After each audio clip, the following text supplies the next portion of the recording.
Como é que é, pessoal? Samuel Mira, STK, estamos aqui, TV Chelas, representar aí uma entrevista muito especial do nosso boy Polo. Estamos aqui em casa do nosso grande amigo Deck.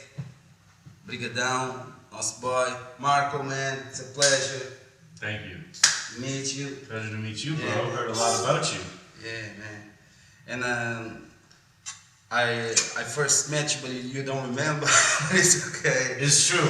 We met in New York and I don't remember. I'm a bad person. I apologize. No. I kind of remember though, the halftime show, shouts to the halftime show in New York, DJ Skiz, DJ Eclipse, Torre, who was filling in that night, right? Yeah. That's crazy. Yeah, so I would love to ask you some questions, just us talking. You have, your parents are Italian? Yes, this is true. Everybody thinks I'm Irish or Scottish because of my gingerness, but my parents were born in the south of Italy, my mother in Napoli and my father in Calabria, but I was born in Toronto, Canada. Then about 14 years ago I moved to Brooklyn, New York, so I'm a Canadian-Italian living in Brooklyn. And you never went to Italy? I went to Italy many times, actually. I did an album with my boys Gamon and Bassi Maestro in Italy, and we did like a 20-city tour, and plus I've been there many times to tour just with Bassi. Best food in the world. Yeah, no doubt. Portugal number 3, France number 2, Italy number 1. No, I'm just kidding. And do you know, just for curiosity, do you know this rapper Giovanotti? I've heard of him, yes. Yeah, I heard of him. I know the name. I can't say I know a lot of his music, but Io penso positivo perché sono vivo. Yes, I've heard the name. I'd be lying to say I knew a lot of his stuff, but I know the name. Yeah, Italian rap is not really like the kind of rap that we make, but he's the first Italian rapper that I knew. And I heard about him, and this other group, I think, Articolo 31. That's the first cassette tape I had from Italian rap. I had that album on cassette tape. Yeah, I didn't understand anything. I don't speak Italian. I'm a bad Italian. So. And was it the first time that you heard European rap was Italian?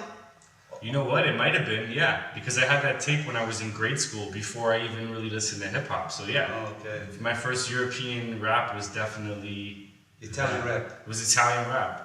Because I'm Italian. That's the way it's supposed to be. No, I'm just kidding. Yeah, but that definitely is true. And when you started making beats, you started in Toronto making beats at what age? What's 2015? I think in 1999 I bought my first MPC, and then my boy Shiloh, he had the same one, and he came over and he gave me some drum sounds and he showed me how to use it, and then it became an addiction. I started making beats, really shitty beats for about a year and a half. And then I finally started learning stuff and having confidence. And then around that time I went to school in Toronto for music engineering, and then I moved to New York, and that's when I really started making beats that I was comfortable playing for people and giving to artists, but it took a long time. And at first, do you remember on those first beats, who were you trying to emulate? P-Rock and Primo. I was fighting P-Rock, Primo, or J Dilla, or JD as I knew him first. Definitely trying to be like those guys, and it was really bad. It was really bad. But that's part of, for producers out there, if I can say something, there's nothing wrong with getting influenced by your favorite producers, and I actually think it's good practice and exercise to make beats to try and get them to sound exactly like your heroes, because that's how you learn. Maybe don't put those beats out, but just as a technique. Like I'm sure you did it too when you started. Like if you know the drum break somebody pre-mused on this song, chop it up, see if you can do it, like get it close, and that's how you learn how to have your own style. And I have tons of beats like this, and you can hear the influence from my favorite producers in my beats if you know my beats. But now you have your own identity, but you can still feel the influences on some of those beats. Yeah, absolutely. I'm definitely influenced, and I definitely think I have my own thing now. And that's a good thing, because you want to have your own style. Like, it's never good to bite people. You know, that was always frowned upon. So, yeah, try and do something different when you sit down and make beats. And then, when did you and then when did you decide to go to New York? What was the vibe that why did you want it to go there? Like, what was the decision? Definitely. Like, I was in Toronto, and before I even was known for beats or anyone knew who I was, after I finished engineering school, you know, I had a connection with a producer named Ayatollah. Yeah, People might know Ayatollah. He did Miss Fat Booty for Most Def, amazing producer back in the Rockets days and still doing it today. But I was friends with him through my boy Lou, and I went to New York like just on a trip, and he was in the studio, and the studio was called The Cutting Room, and while I was there, I asked them if they were looking for people to work there, like interns, and I gave them my resume, and they gave me an internship. And you know, I left Toronto because I thought at the time the scene was too small, and I wanted to really do it big and go to the birthplace, you know? As a producer, like moving to New York or LA, it could be very helpful. And at the time, it was really, really good for me to do that. And you know, I think the reason I'm sitting here today is because of it. And was it easy to be in New York and then starting to meet these rappers that you love and that circle of people? That's exactly why I moved there, because it is easier. You can go to so many shows every night and give your CD to people. Plus the studio I was working at, everybody was coming through there. Kanye West before he really blew up, De La Soul, Mos Def, Talib Kweli. The Cutting Room is where I met Master Ace, and I gave him the beat CD that had the Nostalgia beat and then Do It Man. So he took Do It Man for Long Hot Summer, and then he did Nostalgia for me, which, you know, to this day is probably the song people know me for. So that studio and moving there was a huge difference, because in Toronto it would have never happened. Yeah. And then your first project was Canned Goods? Yes, I guess technically it was. My first release was Canned Goods. It's an instrumental album, but it had 3 songs with Wordsworth, Rasco, and Scuba Dots Effects. And then that led to Pumpkinhead, Orange Moon Over Brooklyn, my first album I produced for an MC, minus 1 song that was produced by my homie Moss. And then Port Authority. Yeah, yeah. And you was saying Rasco, you worked with Rasco as well. Yeah, early in my career, he put out Canned Goods on Pockets Limited, and I did a song for him called What Happened to the Game. Yeah. And we did a couple joints. And yeah, that was the beginning for me. No, but my question is because Rasco is from the West Coast. How can you, was it easy to make placements with artists that are far away from New York? You know what, I don't even know how I met Rasco. I must have sent my beats to him somehow, or gave him a CD, or somebody gave him some beats, but he called me one day and we started working. Yeah. And then the way that you made your beats, the way, do you still dig? You go, do you search for the physical? Yeah, I always dig. I probably dig less now than I did, mostly because I have a lot of records and I haven't even listened to half the ones I have. So, but I still always dig when I have the opportunity. But I also do a lot of other things now too. Like I was showing you before, you know, I'm making a lot of my own compositions now, using musicians and drummers, and you know, but trying to make it sound like records, you know what I'm saying? Yeah, yeah. Still keeping it filthy and dirty and grimy, and the drums, keeping the drums banging, because that's like, to me, the most important thing in beats is the drums. Nothing's more important than that. If your drums ain't knocking, it doesn't matter how nice everything else is. Like, the drums gotta kick you in the balls. And you have now this other hustle that you have on the doing the drum kits that you have. You already have 2 volumes. You are doing another one. Yep, Pad Thai Volume 1, Volume 2. Shouts to Deck, who did the incredible artwork for that. Yeah, man, it's a really personal collection of my drum sounds that I use on a lot of beats that you can see. If you go to www.marcopolobeats.com, shameless plug, you can have a lot of my drum sounds, which I think are some of the best in the biz. And yeah, I have my bass line stems in there, because a lot of people seem to really like my bass sounds, so you can have those and see how I map them out. And yeah, man, it's just a new creative way to, like, you know, inspire people to make beats and do different things, and you know, share my knowledge, you know what I'm saying? Because at the end of the day, I'm still learning new things all the time. Like, as a producer, you know how it is, like, you get bored of doing the same thing, so you try and figure something else out to keep you inspired, you know, and then some days you just want to do that classic simple shit. Yeah. So we go through ups and downs. So Pad Thai was just me sharing some of my sounds from the past that I know people would appreciate. So yeah. And one thing that I asked you the first time that we were the other day about those drum kits, that to me it's a question that I have. That how can you say that that snare is yours if it comes from a record? And you were like, no, it's okay. I use it. It's the snare that I use. But what I want to say now, it's that I think you are taking it to another level. Is you are hiring Jason to do some drums. So now I can say that those drums are yours. Yeah. Are really yours. To build on what you're saying, like I'm working on sounds all the time, and my homie J-Zone, shouts to J-Zone, incredible producer, MC who put out a lot of classic albums, and now he taught himself how to play drums, and I hired him because he put out his own drum kit called Lunch Breaks. You have to get that if you're a producer because they're amazing. Cop that on vinyl, digitally, whatever. But I hired him to help me create the Marco Polo original drum kit using breaks that I love, and yeah, it's amazing. And I just want to clarify something for producers that are watching this, because I see a lot of people online, the purists, just like me, and they're like, I dig for my own drums and this and that. I respect you, I do too. But the thing is that people don't understand is if you get my drums, you buy my drums, it's no different than back in the day when we bought Ultimate Beats and Breaks, Drum Library, Drum Crazy. Guess what? That was somebody else who was making it easier for us. Who went and found drums for you and you did it. So it's really not the same. So, however you make your beats, there's no judging from me, or there shouldn't be no judging from anybody. Like, the ultimate goal is to make amazing music. Yeah. However you get there, if you want to just do it your way, that's cool. But definitely don't knock people that buy drum kits, because it's the same thing that's been happening forever. Breakbeat Lou, shouts to Breakbeat Lou, he put together Ultimate Beats and Breaks, and all your favorite producers bought that compilation and made classics that you love. Yeah, man, I really feel like drums are the foundation of hip-hop music, and it all starts there. So if I can make my own sounds and don't have to worry about clearing samples, which is an issue, it's always great. And then I want to share them with the producers doing it, you know what I'm saying? And that's another question that I have. Did you have any problems with samples ever? I'm looking for some wood to knock, pause, but yeah. I gotta do it, hold on.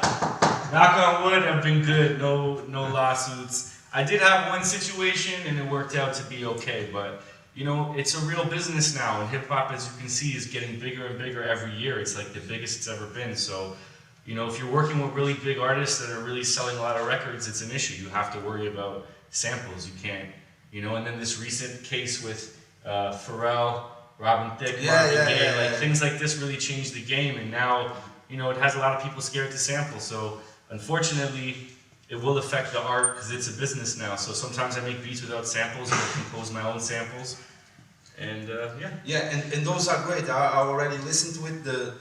There are a lot of tracks that you are making that you cannot tell that is live instruments. It really sounds like they are samples, and that to me is 5 stars, man. Thank you very much. It's important, man. Like, for me, it all comes down to the sound of the dust off the vinyl. Like, so whether I'm making a beat using records or if I'm using instruments, I don't want you to know what it's from. It just sounds dusty and grimy and good. So yeah, that's my goal. And one thing that I think it's changing the game as well, sampling wise, the one thing that we talked about too is like, if you put a song to YouTube and you don't flip the sample too much, nowadays YouTube has this technology that is a fingerprint, and you can easily get caught. And this other site there that exists, I don't know, what is your whosampled.com? What is it? Shouts to whosampled.com. A lot of people have seen me post comments on this site, and let me clarify. When it comes to whosampled.com, I think it's a great resource for people to learn about music that's sampled. Here's my problem with them. A lot of artists don't clear samples. I'm not going to say any names, but 90% of underground producers, straight up, we don't clear samples. So when whosampled.com puts the samples that we use, they incriminate all your favorite producers, and we get sued, and we have to pay tons of money, and that is not good. So check it out. My advice to whosampled.com is post all the samples you want. Just make sure they were cleared, because if not, you're snitching. Yeah. Primo said it on fucking Moment of Truth. Don't put our shit on sites and tell what we're sampling. That's bullshit. You know what I'm saying? You're fucking up the game when you do that shit, because we're losing money, and and then your favorite producers are gonna get bankrupt and have to get jobs because we're getting sued because of whosampled.com and other sites like that. And that's how I feel. Like, I have no problem with my samples being posted on that site as long as they were cleared. Then you can post whatever you want, share it with the world. But if you don't know I cleared it or another producer cleared it, do not post that shit. And yeah, sorry, got a little heated right there. No, but that's fucking up. That's fucking exactly up what I think, because it makes it so easy for the publishers. It's like, I have this client, let me check on who sampled. Yeah, because people think it's because I don't want people to know what I sampled, but I don't care. Like, ask me, I'll tell you what I sampled. You see me in the street, like, I'm not that dude. I don't care. Like, you know, I'm gonna have a sample, you're gonna have the same sample, we're gonna do it different. So it's not like I'm like, well, it's a secret. It's not about that. It's about my ass getting sued and having to pay tons of money on some shit, on some real shit that I'm not making a lot of money off anyways, because I'm doing it because I love it. So when that site posts samples, or anyone puts samples up, you know, it risks us getting in trouble. Yeah. This is a business now. These labels and stuff, they hire people to go and find out what people use that they didn't clear so that we have to pay. It's a snitching, don't snitch, yo.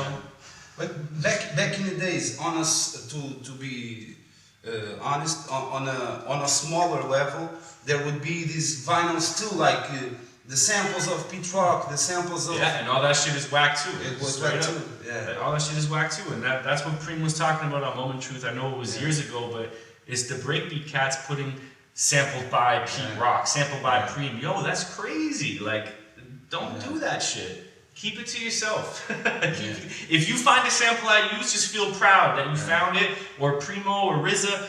Yo, like, go tell your friends. Don't put it on the internet, like, because then you put us in a situation where we could get in a lot of trouble, and it, you know, it affects the music and it affects the stuff we do, and yeah. And to be honest, like, in my case, there's like this song that they say I'm sampling from a source that is not true. It happens all the time. I'm glad you said that, because a lot of the times on whosampled.com, it's not even right. They'll put a sample I use, like, I didn't even use that record. It's like, yeah, you know. I love the idea of whosampled.com. I think it's a great resource, and it teaches people about amazing music, and that's the positive thing.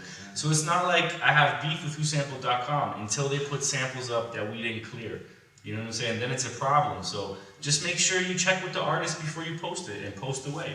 Yeah, me, to be honest, I use it. I use it sometimes just to check some things, or just to make it quicker if I forgot some... No, I do, straight up, I do it too sometimes. I use the site, I just... Or I use it this way too, just sometimes. Like, I found this incredible sample, and I'm like, oh, I can't believe nobody sampled this. Let me go to sample if somebody sampled. No, it's great. Unfortunately, to me, even the positives of that they're not bigger than putting all your favorite producers in a situation where they can legally, you know, get in trouble.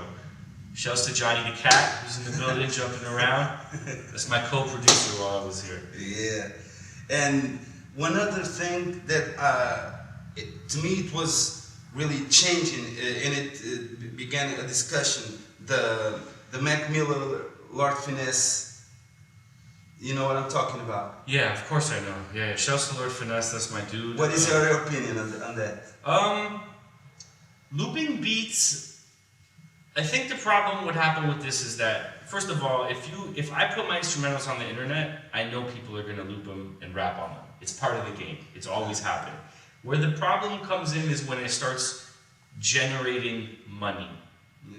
That's where it's a problem. And I think with the Mac Miller situation is the video he shot for that specific song, it had a few million views. Yeah. And that means Mac Miller's getting money from that. And I don't know the specifics of the situation, but I'm pretty sure that, you know, money wasn't paid to Lord Finesse. Like, if you're just putting it up for free download and you say shouts to the producer, this is for free, I'm not trying to monetize it, I think it's less of a big deal. But when it's making you money and it's the song that launches your career and you're getting concerts because of it, and you didn't pay the original creator of the beat, then it's a problem. You just got to think logically, you know what I'm saying? And that wasn't a song that nobody knew.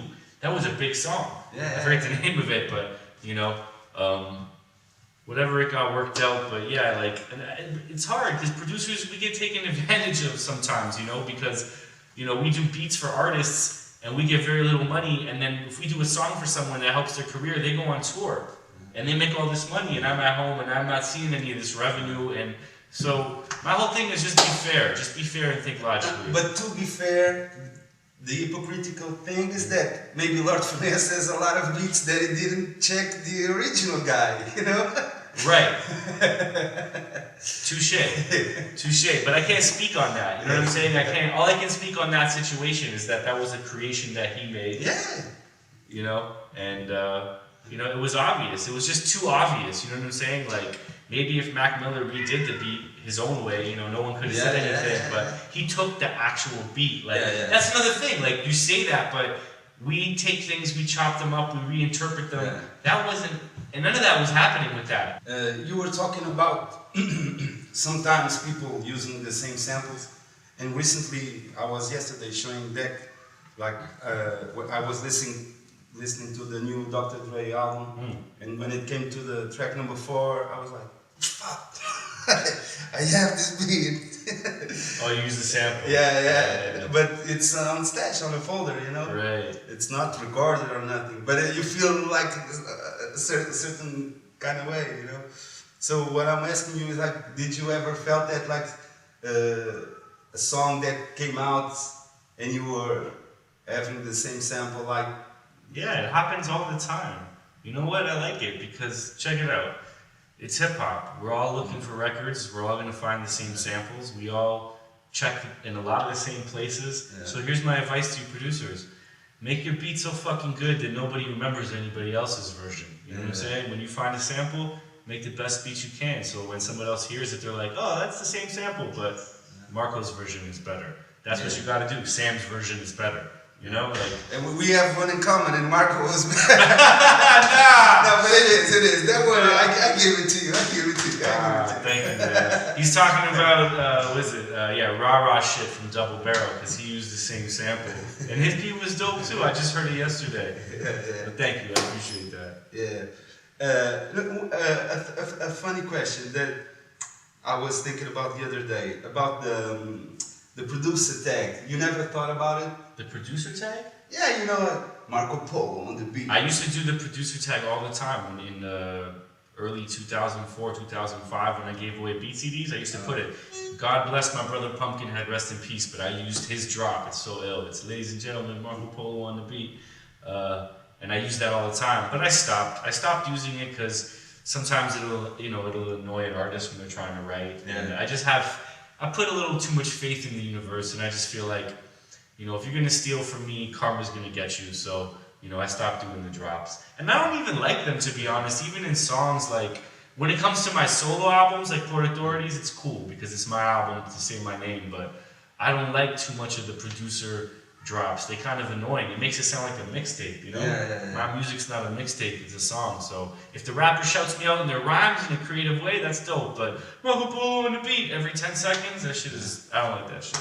But I was thinking, which one was the first that I could remember, a producer who used the tag on his beats, but not for sale, like really on the records, you know, like Just Blaze. Yeah. Nowadays there's a lot. DJ Mustard, Justice League. There's Static Selecta. Maybach Music. Justice League. Yeah. I don't know, man. Like it's just personal preference for me. Like I get it. No, but in your memory, who was the first one? What do you think? Shit. I think I want to say Just Blaze. Yeah. I think it was Just Blaze to really pioneer the Just Blaze. Like he was definitely one of the first ones to do it. You know, and it had positives too because you know it shouted out the producer, which you know didn't always happen. But I don't know. For me, I'm not tripping over it. I don't need to hear my name over the beats. And sometimes it's not the name. Like Dilla for a few moments at that Mantronics Siren. Oh no, brother, it's this sound, a specific sound. I mean, I take the sound over the name because at least you can make it musical with the beat. But yeah, I guess people just want you to know that it's them. You know, it's tough out there. People want their credit. Producers fighting for their credit is a constant battle in rap and letting people know. I go through it all the time. Like, especially if you're not getting paid, like the credit is everything. You know, that's how you build your resume. So. Did you ever participate in beat battles like in Red Bull? Did you ever participate in Red Bull? I did. I didn't want to. I don't like beat battles. That's not my thing. But What was it the year that Jake One entered? No, Jake One never entered the Red Bull beat battles. Jake One worked for Red Bull to arrange and organize the beat battles, and that's how I did it, because Jake was like, yo, you should join, yada yada, and I was hesitant because I'm not a battle dude. I've never been, you know, one to do that, and I don't like all the theatrics. Like you see these producers on stage, they're like, boom, boom. Yeah. That's not me. I don't do the finger drumming. My music speaks for me, not my body. So, but I did it, you know, just to try something new. And it's crazy because I did the one in Brooklyn. That was the first one, and I came in second. I lost on some bullshit, but you lost to what's his name? Good dude, man, and he had a good beat. Fuck, I can't remember his name. My memory's fried. Vitamin D? No. Vitamin D also worked for Red Bull. He was also helped organize it. Anyways, I forget who I lost to, but I still was in second. No, so I didn't want to vitamin Swift D. No, not Swifty. Yeah. Not Swifty. Swifty's from Cali. Yeah. But it was a Brooklyn dude, man. Okay. Something with an A, I think. Okay. Yeah. Anyways, I flew to Seattle for the final, and I got destroyed. I lost in like the first round to a bunch of producers that, you know, are really dope. But like, you know, their beats have like all these change-ups every 4 bars, and like, I don't make my beats like that. My beats are for fucking rappers to rap on. Like, you know, they have structure, but it's not a constant change. So it was funny. But shouts to a lot of producers who were in that battle. S1, Babu. That was the one? Yeah, it was in Seattle, the finals. It was a great experience. I got a dope trip to Seattle for free. I chilled out there. It was great, you know. And then besides that, I did a lot of the Beat Society shows. But those aren't battles. Those are just showcases. Shows to Beat Society. I did a lot of those and sat beside a lot of amazing producers and played beats. We recently did one in New York. It was me, Static Selector, P Rock, and Hezekiah, and that was pretty dope. I really like when you try to flip the same sample. Yeah, because at Beat Society they give the thing you have to do is every producer gets the same acapella and a sample to flip. So everybody will play their own remix and then a beat with the sample. And it's crazy because a lot of those beats that I did for the Beat Societies became songs. Like Hardcore Hip Hop is one for Large Professor I did. The Exorcist sample. Exorcist sample. Yeah. See, I'm snitching on myself right now. No, but it's all good. Everybody no, because on the Beat Society they told the sample. Mm-hmm. They told the sample. So yeah, but I love it, man. I love it because I like getting tasks. You know what I'm saying? I like when people give me shit to flip. So you worked with mostly everybody, most rappers. I wouldn't say everybody, but I work with a lot of people that I grew up listening to, and it's a fucking honor to do that. So yeah, it's a blessing, man. But there's a lot more people I want to work with, a lot of new kids, and even legends. But yeah. Of the legends that are accessible to you, that you think are accessible to you on your circle, which are the ones that are still missing? Cool G Rap? You already? No, I work with Cool G Rap. He was on Port Authority. He did a joint called Hood Tales. Shouts to G Rap. I would love to do more work with G Rap. But there's some people I haven't worked with, but that's because I don't know them. Like Slick Rick, I would love to do a song with Slick Rick. Slick Rick, of course. A lot of the Wu-Tang guys I want to work with. I work with Inspector Deck on my album, but I would love to do a joint with Ghostface, Raekwon, Jizza, Method Man. Like all those guys are dope. There's a lot of people, man. A lot of people I haven't worked with, but those are a few. Yeah.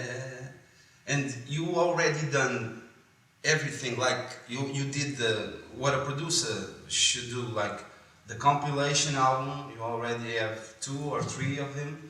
You have the album with an artist, the whole album. You have that with Rusty Jokes, Torre, Hannibal Stacks, Pumpkinhead. Yeah, I love those. You already have placements in like the Nets team, Brooklyn Nets, Nets. And shouts to Sam the Kid for lending me this MPC that you see right here. I don't know if you can see it, but while I was here in Portugal, I got a chance to make a new beat for the Brooklyn Nets that, you know, I recorded a song with Torre that we're going to use to promote the new season of the Nets. So I was able to channel my Brooklyn energy here in Porto. So thank you for that. Appreciate it, bro. That was really dope. And the thing that I'm saying is like, what is left to me? And I'm thinking, if I was you, what is left like to fulfill something? And I think when not talking, the drum kits is another thing. You have that mastered.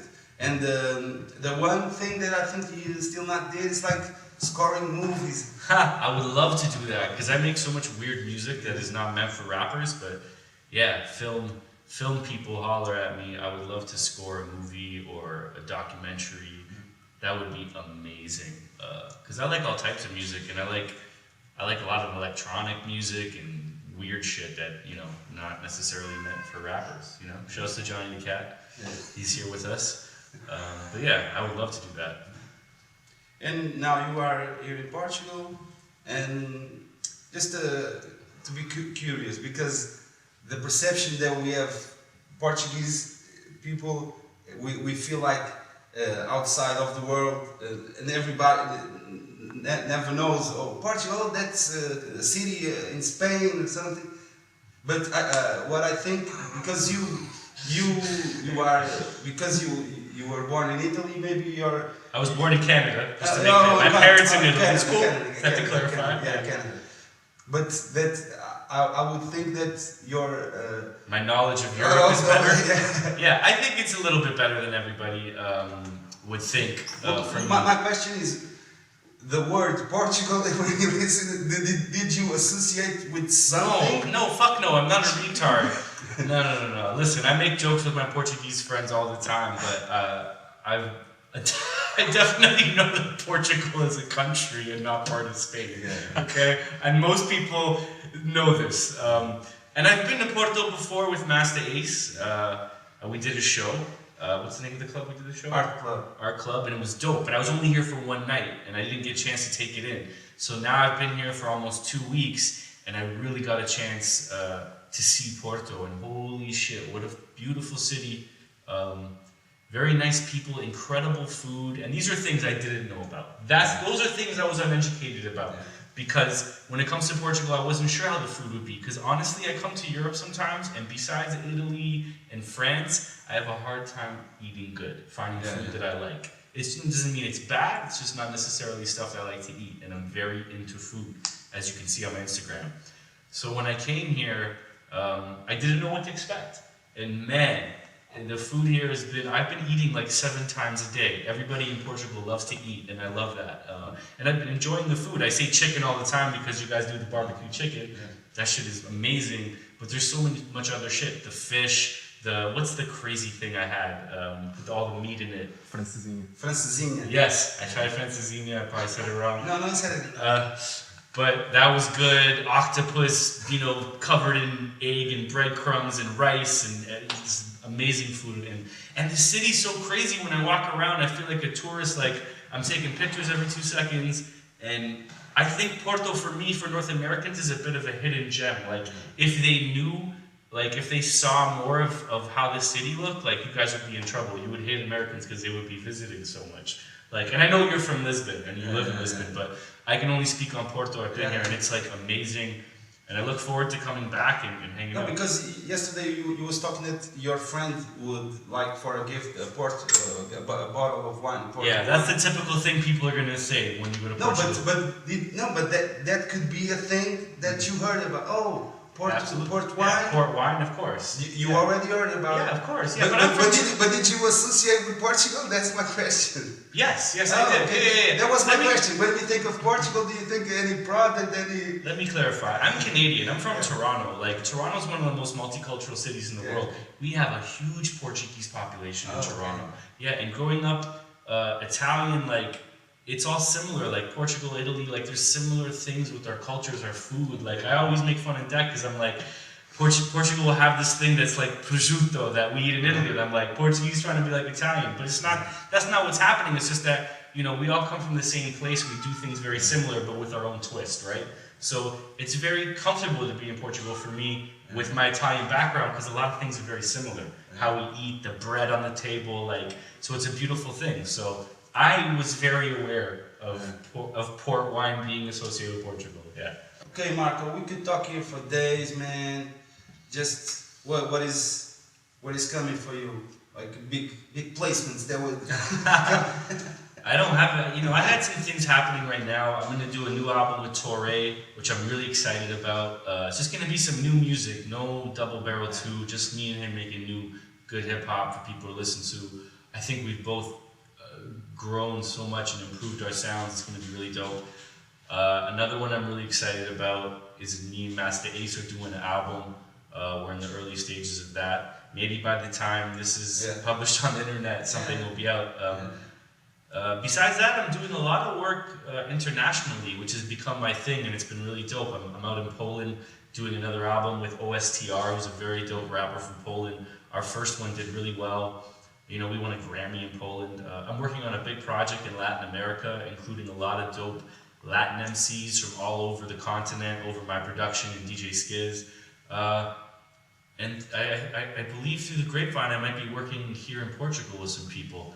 Yeah. I'm going to just leave it at that for now, but I'm very excited about the possibilities. And yeah, man, it's like, it's crazy, but the real shit is that a lot of the beautiful things about hip-hop culture are being upheld and maintained in other places except for America. Yeah. So coming to somewhere like Portugal or Germany or Australia, like, they really appreciate the music, the style of music and the style of beats that I make. It's like still really dope and popular, where in America it's still there, but it's a little harder. So to come out here and be able to just make the beats that I love and people love them, like, you know, on that level, it's inspiring. It makes you want to keep doing it, right? Because you want to make music for people that appreciate it. And when I come out to Europe, it's always like this, you know, with the hard boom bap type of stuff. They love it, you know, and that's what I do. That's what I love to do. I do other stuff too, but that's my heart, you know. No, I was finishing it, but now you touched on a thing that I like to talk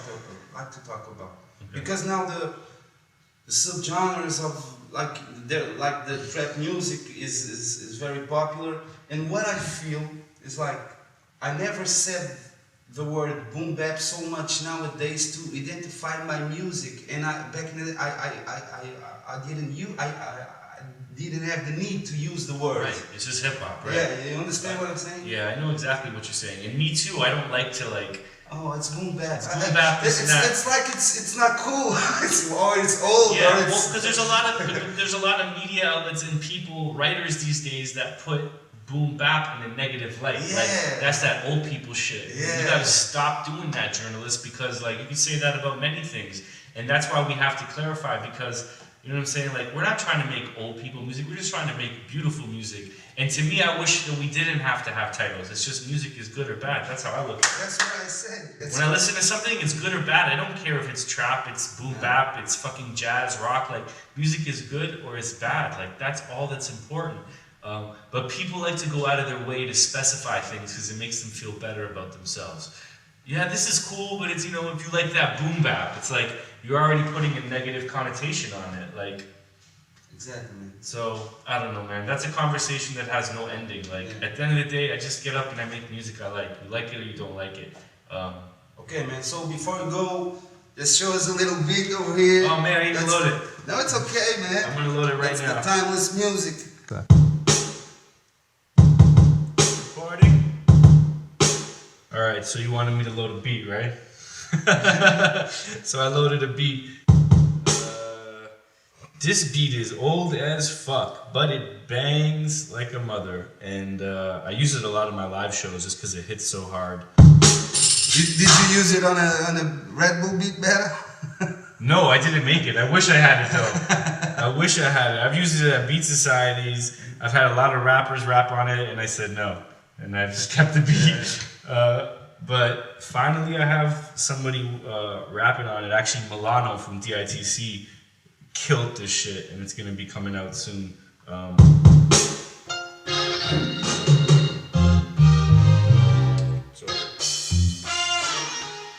Ooh, some Kenny G saxophones, like that? Yeah! Sax on the beach.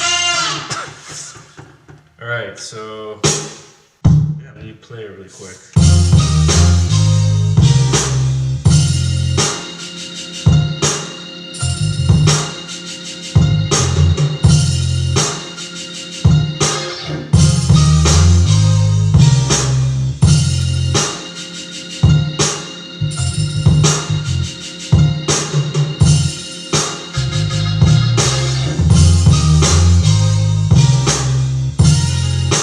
Kenny G!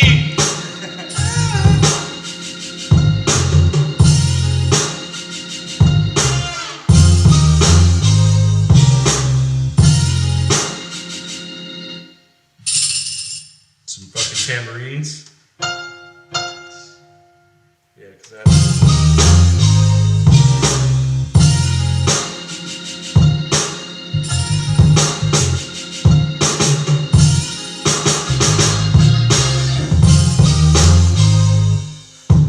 Yeah, this is back when I used to like record the kick and the snare on their own tracks on MPC. Okay. Now I don't do that. I put all the drums on one track, so when I do my mutes, all the drums come out. Or if I do some live shit, but yeah, simple beat, but it knocks. No, that's a banger right there. Thanks, man. And I'm pretty sure all the drum sounds may be a little different, but these kicks and snares are all in Pad Thai Volume 1 or Volume 2 at MarcoPoloBeats.com. The more you buy, the more chicken I can buy in Portugal. So you support my chicken habit in Portugal, and then I can buy a super piscina and live like a god. I'm just fucking with y'all. But yeah, just a little something, bro. Yeah, A little something, man. little something, man. Marco, thank you very much. Yes, brother. Thank you for having me, man. No, man. And this guy right here, I'm gonna be honest, I wasn't familiar with a lot of his beats, and now I am, and I bow down to you, bro. You're a fucking beat god, crazy shit. I got to hear some of his new album, which will probably be out by the time you hear it. New instrumental album, right? Yeah. Dude, that shit is crazy. So shouts to Sam the Kid, Mundo, my boy Deck, everybody here in Portugal. Much love, Marco Polo, Sam the Kid. We're out. Yeah, teve Chelas. Yeah.